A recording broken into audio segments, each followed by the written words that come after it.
Welcome to UCHEL's for the first media luncheon of the season. Our players are quarterback Bart Williams, linebacker Collin Schlosser, head coach Matt Mitchell in the middle. Thursday's game at Indianapolis is a 7 p.m. kickoff. It will be broadcast live on ESPN3 and on the radio on ESPN 96.1. So, Coach, if you can talk about camp heading into Indy, we'll get things rolling. I thought camp went extremely well. We have really good leadership on this team.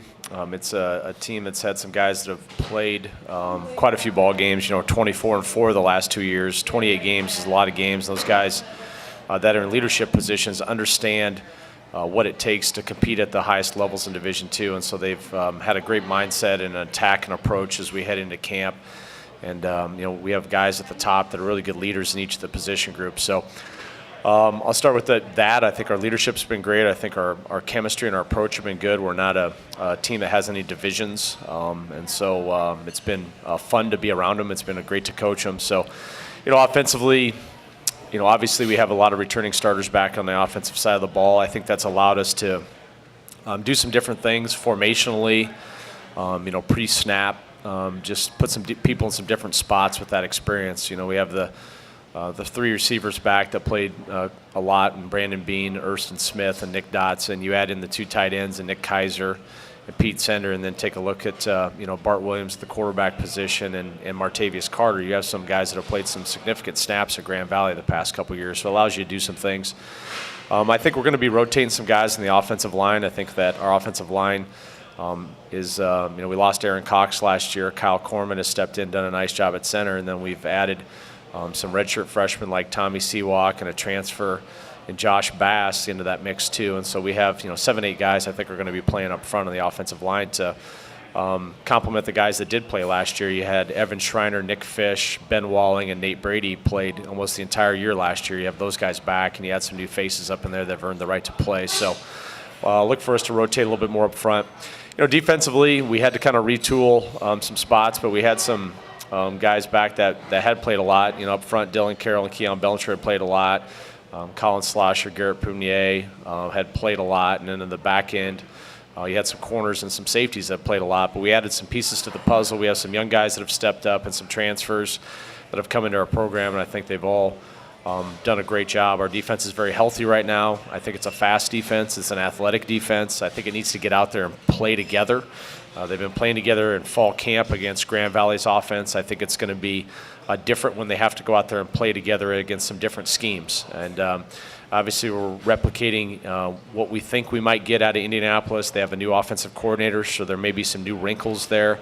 And you're just basing all your stuff off of 2016 on their tape. So adjustments are going to be critical on that side of the ball with some new faces. Those guys playing together as a unit and everybody being 1/11th of the defense, that process may take a little bit of time for us to get to where we need to be. And then, obviously on the special teams, feel really good about Dan Madden back as our punter. We still have some work to do at, extra point field goal and kickoff. We're going to work through some of that stuff and some new faces at returner too. We've lost Matt Williams due to graduation, and Christian Lumpkin was kind of one of our kick returners, and he's no longer playing due to some medical issues. So new faces back there with the ball in their hands, but I think we have the athletes to kind of complement it. So I think this is a team that's excited to play.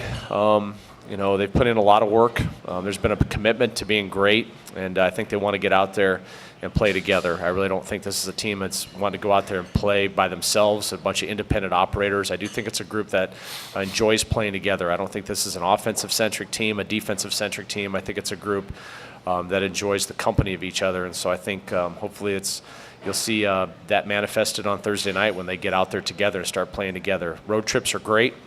It'll be, we think we're traveling, 60 guys in buses and hotel rooms and team meetings, further bringing everybody together and going out and compete. And so excited about Thursday.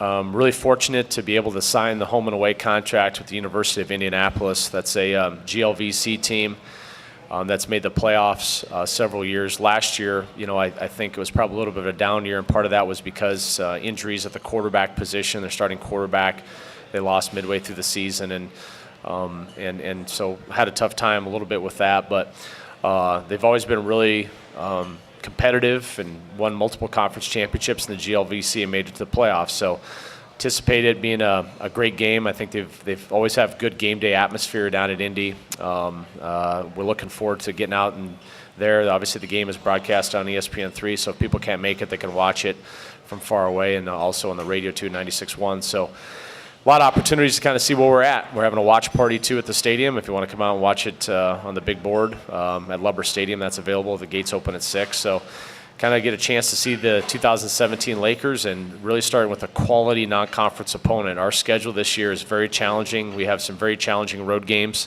on our schedule. This is the first of those challenging road games, heading down, playing a non-conference foe on a road opener. But I'm excited. I'm excited to get out there at 7 o'clock on Thursday and start to play. I think it's time now. We've put in the work and start to compete and start to play and have some outside competition instead of the internal competition we've been seeing a lot here the past 7-8 months. Coach, more road trips this year than previous years. Do you really want to concentrate on getting off to a good start and making sure the road trip works the right way? Yeah, I think it's important. I want to make sure that as a staff and as a head coach, we don't take for granted. You think a lot of returning guys on this team, but when I take a look at the 60 that are traveling in Indianapolis, there's a pretty good chunk of guys that have never traveled on the road, whether it's a transfer or a redshirt freshman or redshirt sophomore, their first time really playing. So we have to make sure that we have the right approach. We've always done a good job at Grand Valley, in the history of Grand Valley. I think these guys understand when it's time to be locked in and be ready to go. It's time there, but it's also time to have some relaxing time. That's important too. I don't think you could be wound tight. We're going to leave Wednesday mid-afternoon. We're not going to be wound tight for a full 36 hours. We got to have some downtime and some relaxing time too. But it's a time to focus up and get to some meetings and get where we need to be to have that proper approach. So you're right. Given the road trips that we have this year, I think it's important that we understand that process and how we do things at Grand Valley when we travel on the road. That's led to a lot of our successes that we've had. Do you know? I know obviously they have some new coaching and stuff going on there, but do you know enough to know at least what system you're going against? Well, that's probably the biggest unknown. A new offensive coordinator now had been on staff previously, so you'd assume there's some things that may be carried over, but new guy, new ideas, certainly a possibility. That's why I think you have to have a defense that's multiple. It's adjustable. I think that's one benefit that we've had in camp has been we've gone against 10 personnel, 11 personnel, 12 personnel. We've had some heavy sets with 13 personnel with 3 tight ends. So we at least know how to line up to some stuff. And we have a defensive system that we have, different things that can adjust. And we also have to rely on some of our veteran players that maybe if there's something that we did not prep for in this week, that they have to make those adjustments. So I think always in openers you have that challenge, but specifically in this opener, given the fact that just maybe some of the tape from 2016 may not be relevant for our defensive players and our defensive staff. Do they have some individual players you have to be concerned about? Well, they have a lot of guys back on offense. When you take a look at, you would assume their quarterback is back, so both the running backs are back. They have some receivers that have caught our attention not only on offense but in the return game too. They've done a good job there. So a lot of guys back at the skill positions. Had to replace a little bit more at the O-line tight end. And the defensively, they've got some guys back, having to replace some faces at linebacker. Both their inside linebackers are seniors, and both of those guys are gone. I would anticipate, given their head coach's defensive background, we would assume there's not going to be a lot of drastic changes regarding their defensive scheme, but just some new personnel at some of those linebacker spots. But most of their secondary, in fact, both safeties are back. They got a lot of guys back. Their outside linebacker is back. They've got a lot of guys back from their defense last year too. So they've been in that system. They understand the system. They understand run fits, where they got to get to in coverage. So I would say we're probably right now we think that there's going to be maybe less change defensively for them than there might be offensively. Matt, a couple of years ago, you took your team out to California to start the season against a good team, and you lost that game in overtime, and it seemed like that squad never really completely recovered from that. Would you consider this matchup sort of similar in that regard, going to a place that's likely to have a pretty good squad and a tougher game than most people might imagine for you? Yeah, I think the tail of the tape with the Azusa Pacific game, which a lot of times has to do in openers, was turnovers. We turned the ball over 5 times in that contest. We were very, very sloppy with the ball. So in general, when you're talking about openers, Tom, you always go back to special teams and turnovers really make a big difference in openers because you just don't have the level of contact and the hitting, you're not going to have that level that you're going to see on Thursday night when the lights are on. And so it's a big hallmark in our program, ball security, taking care of the football. It really helps that we have a junior quarterback that's been around the block, seen a lot of things. I know Bart will not be careless with the football back there. We got to protect him. And the guys that do have the football in their hands, whether it's the wide receivers, the running backs, the tight ends, we have to have great ball security. That's more than anything, I think I would point to. That was the reason we lost at Oprah. We turned the ball over 5 times. Had we not turned it over, I don't know, we're heading into overtime.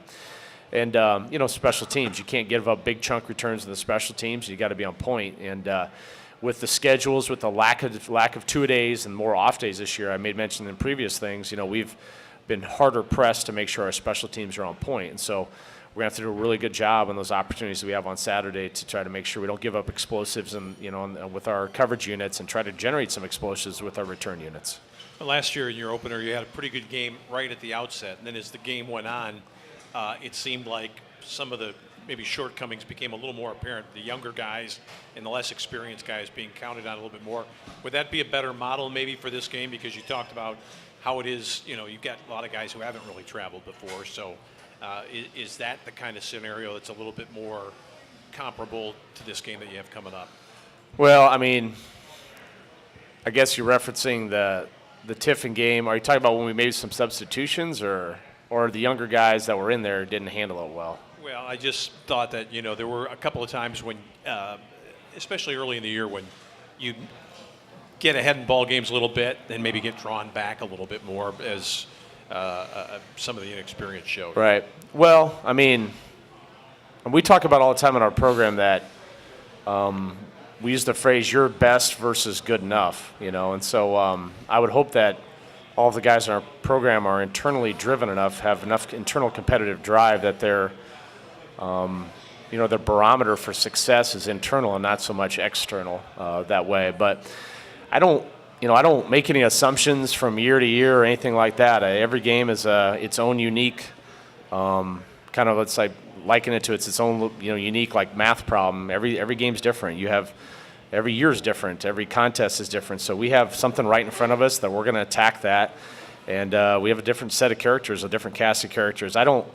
Rarely with a squad, if you're in the team meeting, do I ever reference any of the years past. I don't really get into that. I don't think I've mentioned the Tiffin opener one time with this squad or anything else, because this is a different set of dudes. It's a different set of issues, and Indianapolis is a different team. So we talk a lot in our program about looking out the windshield, not looking in the rearview mirror. I think this is a group that's looking at 2017, really trying to focus on what we need to do to be great. I also think it's a squad that understands that in the week one version of ourselves is not probably going to be the best version of ourselves, and that we need to take a hard look on Tell the Truth, it'll be Friday, not Sunday, Tell the Truth Friday, and see where we're deficient and try to address some of those deficiencies as we move forward. And so it's a game-by-game scenario, and you just attack everything and then take a deep look at it when you're done and see what you need to get better at. This for the players, it's really 2 questions. One, talk specifically about your unit and how ready they are to play. I would imagine they're ready to quit hitting the other side, and on your teammates anyway. And then 2, what do you think the one thing that your unit will do best, or is the best thing about your unit for the year? I think offensively, we just have a group of guys that really wants to go out and play. Starting in the spring, playing against our defense, and then moving into the fall, it's all against our defense. And I think we just got a lot of guys that are excited to get after another team and start the football season. And shame on us if we're not ready to play and not excited to play this week and going forward in the season. And then I think one thing that we'll do best this year is I think that we can generate some explosive plays, and I think that we have a coaching staff that believes in that, and we have players that believe in that. And that's what we need to do to win the games. I think everybody's playing for each other. Everybody's doing their job, and I think we have enough talent to do that. But there's other things we got to take care of. Things that take no talent to kind of put us over that edge. Yeah, Bart kind of touched on it already. Going through spring ball and fall camp, spent a lot of time going against our the defense going against the offense.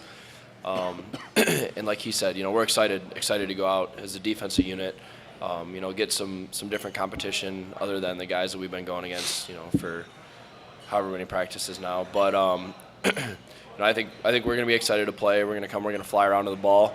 But I think the strength of our defense this year is we're not really going to have. I don't see one standout player at all. I think it's going to be 11. It's going to be a collective effort. We're going to have to be disciplined. And I think that's really going to be our strength. Everybody playing together as one. Our motto is 11 as one. And I think that's we're going to be able to see that on the field this year. Coach, in the defensive front seven, there are a lot of new guys in terms of starting experience. This guy is about the only one that you really know what to expect completely from. Can you tell us your assessment in the early portion of camp, what these other people in the front seven have done for you and how confident you feel about it? And Collin, Yeah, you talk about that to also. piggyback off the linebacker group, obviously Collin's played a lot of reps, and then we moved Garrett Punier from safety down to linebacker, and Garrett's played a lot of reps at Grand Valley. I mean, he's pretty much, the last 2 years has been out there every competitive situation I can think of for 28 games, besides an ankle injury a little bit earlier in the year last year. But he's been out there a lot. Garrett is he's a fierce, intense player. He's really fast. He's physical.